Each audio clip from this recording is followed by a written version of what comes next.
Hi there, it's Soul with a more formal Shadowlands guide to the Covenant Sanctum, the primary source of side content in the upcoming expansion. Covenants as a whole can be divided into two main categories. There's player power, and in that category there's Covenant powers, and soulbinds, and conduits. This has had the most attention among critics and pundits, given that these have to do with how our characters play, and competition, and our unending thirst for power. But then there's everything else, the cosmetics and the perks that you can enjoy through the Covenant Sanctum, and that's going to be the focus here. That's because, like in the previous expansions, there are some overlaps between the grind for power and prestige, but in Shadowlands there's also a clear divide. The Covenant Sanctum is more or less its own experience, a long-term grind that you'll be investing a lot of time and energy into if you want everything. In a way, it's the casual's endgame. In Shadowlands, you're developing your Covenant Sanctum. You'll power it up, and you gain perks and new layers of content. Between the four Covenants, they share some similarities, many similarities actually, but also have some unique activities. Once you go through a tutorial, you'll gain access to these Sanctum Upgrades, which I'll briefly describe. The first is your travel network, which lets you move around your Covenant zone much faster than the rabble from other Covenants who happen to visit. From it, you'll also get movement speed buffs, as well as access to places that normally are not accessible. As you power it up, you may unlock additional daily quests for more Anima, even unlock cosmetic sets along the way. The second is the Anima Conductor. This allows you to activate a bonus thing to do once per day, such as a bonus treasure, a quest, or a rare to fight. Continued use of the Conductor will eventually let you permanently activate up to 6 of these extra things or activities to do in your zone that will always be refreshed each day. These two upgrades are what helps you have an edge in your home zone. Greater speed, powerful buffs, and more are at your disposal here. The third upgrade is the good old mission table, which has evolved greatly into its own minigame. Collect adventurers to wage war against bad guys in your name, and bring back some loot, whether you're on or offline. Upgrades will let you heal your adventurers faster and complete missions sooner, resulting in more uptime as long as you're actively churning your people in and out. The rewards from the mission table should feel familiar, from gold to reputation and anima, and other fancy schmancy things as you progress to higher levels. The last is your unique Covenant activity, which offers a very different experience depending on your Covenant, and with it, numerous cosmetic rewards and quality of life perks. This, more than the other Sanctum upgrades, unlocks an additional layer of content. For example, the Kyrian Covenant activity, the Path of Ascension, lets you craft consumables and upgrade your steward to be a vendor, a mailbox, a teleport thing, and more. The Necrolord Covenant lets you craft abominations that accompany you to help you in outdoor combat or to move around super fast. What Shadowlands is trying to do here is to deliver on replay value and not make one feel too similar. Choosing one Covenant over another is more than just the extra ability or the soulbind perks that you get. Night Fae players may enjoy the calmness of working their garden, while Kyrian players engage in a combative experience that shares similarities to the Brawlers Guild. But now let's move on to what will be familiar, regardless of the Covenant. Upgrading your Sanctum requires two kinds of resources, Anima and redeemed souls that are found in the Maw, which we'll cover a little bit later, but let's talk about Anima first, because Anima is pretty much the center of your Covenant progression. Think of Anima as like Order or War resources from Legion and BFA respectively, and not artifact power because, believe it or not, there is no equivalent to that in Shadowlands. Not only does Anima upgrade your Sanctum, but it's used to power your Anima Conductor, to send your adventurers off on missions, and it's used to purchase nearly all of the rewards from your Covenant Sanctum vendors. The strategy of farming Anima is very straightforward, just farm it all up at every opportunity. It's up to you how hard you want to farm it, of course. Anima is not your ticket to getting high-level keys or best in slot, so there's no rush, but not all sources of Anima are made equal. Here's my suggested order of priority. First by far are Covenant Callings. Whether you're a progression-minded player or not, nearly everyone is going to be completing Covenant Callings because of the numerous rewards that you get from them. Callings come in different shapes, from completing world quests, to collecting anima, to traveling to the Maw to collect stuff, to finding specific treasures and rares. World quests are the next most lucrative source of anima. A handful of these are regularly available throughout a given day, so a very dedicated player can amass anima fairly quickly. Earning plenty early on helps in the long run. Depending on your covenant, upgrading your sanctum will open up activities and dailies which are another source of anima.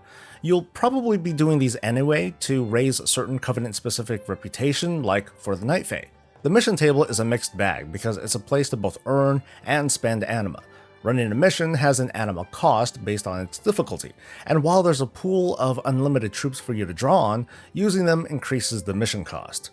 Finally, there are rares and treasures that you'll find throughout the Shadowlands zones that might fork over a little bit of anima.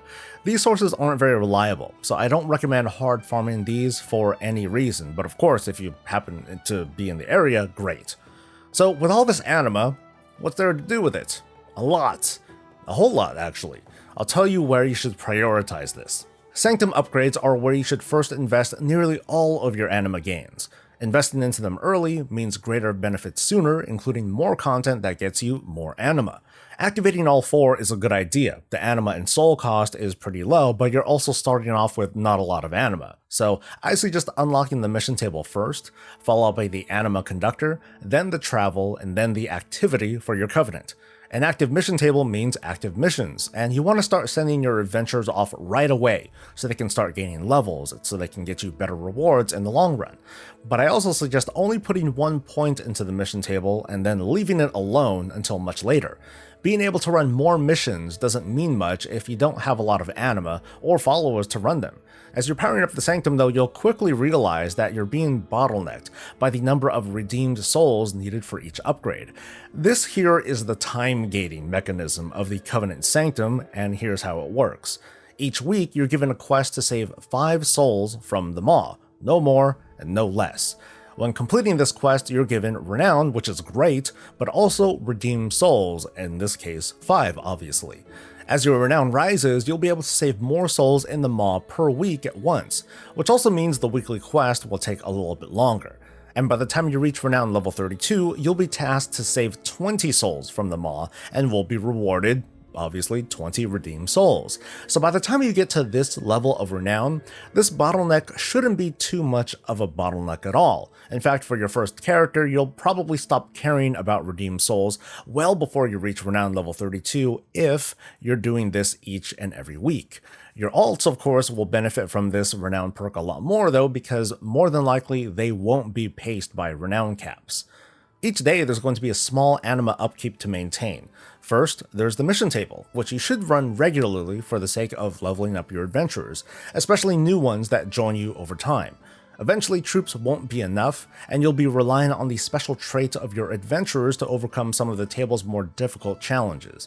If you're low on anima, you can cram a bunch of adventurers into one mission to save a little bit more anima at the cost of whatever rewards that you're missing out on. There's also the anima conductor. Each time you pump a bit of anima into it to activate an extra activity, you fill up this bar at the bottom. After 10 charges, this bar is filled, and then you can permanently activate one of these 6 nodes. So there's a small bit of math involved here. Each node will take 10 days each to permanently activate, and each level of the anima conductor will unlock 2 available choices. You're not going to be able to choose between all 6 from the start. So that means from the moment that you activate the conductor, you have 20 days until you need to upgrade the conductor to level 2, otherwise you're wasting a little bit of time because you have nothing to upgrade. The same goes for level 3. It's not a huge deal, obviously, but for the sake of efficiency, it's worth pointing out. The actual purchasable rewards are many, but they're also a huge drain on your anima reserves, so you want to be very careful what you buy early on. In fact, I recommend that you not buy anything until at the very least your Sanctum is fully upgraded. That way your upgrades are never held back by your anima reserves. Of course, it's no fun if I can't get you excited about something, so let's take a look at some stuff that we can buy. Each covenant has a number of vendors that sell a boatload of stuff. Generally, you'll see a lot of pets, armor, and weapon transmog, and mounts and toys too. The distribution method varies a bit across the different covenants. There's a renowned quartermaster like, hey, you're doing great, here's some stuff to buy based on your renown level and the stuff that you unlocked. Other vendors are specific to a Sanctum upgrade. There's a Night Fae vendor linked to its travel network where you earn rep via dailies, then you purchase the stuff with Anima. There's also a Kyrian vendor linked to its activity, the Path of Ascension. The further along that you're in this activity, the more rewards you can purchase. My favorite are these two vendors across all the Covenants. One sells weapon transmog, as well as your first set of Covenant gear. Now, this Covenant gear is given to you throughout the Covenant campaign for free, but in case you lose it, you can always rebuy it from this vendor. It's not the best gear in the game by a long shot. The theme here is very reminiscent, actually, of the Order Hall gear from Legion, and just like in Legion, this gear is upgradable through the vendor with Anima. You just need to be far enough into the campaign to access it. This, by the way, is pretty much the only thing that I've seen where Anima directly gives you player power. So let's wrap this all up with an overview of how to do Anima right, or, well, you can do whatever you want, but if you don't want to hit a sudden bottleneck, here's what you do. Always farm Anima. Duh. Farm from sources, big to small, depending on how much time that you have. After getting your first 5 redeemed souls, unlock all 4 level 1 Sanctum upgrades. For the remaining upgrades, get the Travel Network and Anima Conductor kind of up first, then a little bit into your Covenant activity, and then finally, your mission table. Always do the weekly quest to save souls, for the souls themselves of course, and to up your renown. As your renown gets higher, you get more souls, which makes upgrading much faster. Every day, or whenever you can, choose your missions carefully and evenly level up all of your available adventurers to ensure a higher overall success rate. Also each day, visit your Anima Conductor and unlock an activity to ensure that you permanently unlock everything sooner, and do the activity as well. Use the permanent unlocks on the quests or the world quest for what should be a small Anima boost too. And be very careful about how you spend. Restoring your Sanctum is kind of paced by the speed at which you're obtaining redeemed souls, so there's a little bit of wiggle room where spending Anima on stuff isn't going to hold you back, but the general rule is your Sanctum should never be held back because you're low on Anima. Even if there were no time gates, obtaining everything from the Covenant Sanctum will take many weeks of straight grinding to unlock due to the sheer amount of Anima that you need, so I suggest taking your time and relax, especially if you're splitting yourself between multiple characters.